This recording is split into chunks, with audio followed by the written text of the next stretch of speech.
I know Bunnings were very interested to hear some of those complaints from 2 or 3 of their suppliers, but I think it's worth remembering that Bunnings has over 200 Green Life suppliers, and I think Bunnings have demonstrated very strong credentials in dealing with suppliers and building long-term relationships. So Bunnings were disappointed to hear that there were a few suppliers that were not happy, and they can learn more from that, and they want to engage and learn from that.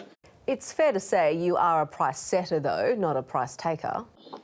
Well, Bunnings competes against many different groups across a range of categories, and nursery is one of those where there are many competitors out there.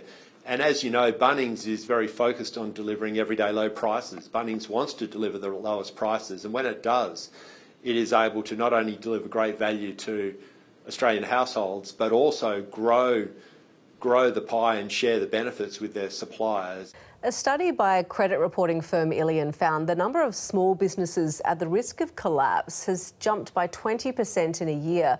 Rob, you're dealing with a lot of small businesses. So what's the role for a big firm like yours when dealing with these smaller operators?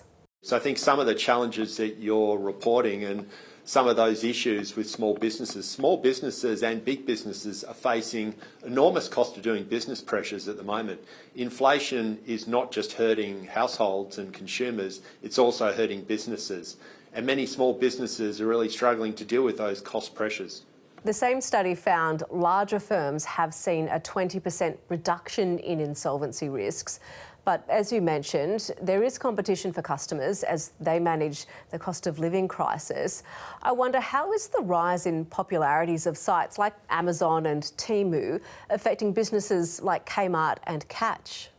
We compete with some of the largest retail groups in the world. Groups like Amazon, Temu, they are worth multiples the size of Bunnings, Kmart and Wesfarmers. And I think it just goes to the very significant nature of competition that exists. And look, competition is great for consumers, and we are very focused on making sure that our offer in terms of our pricing, our range, our service is competitive not just against other Australian businesses, but against these international juggernauts that we're competing head-to-head with every day.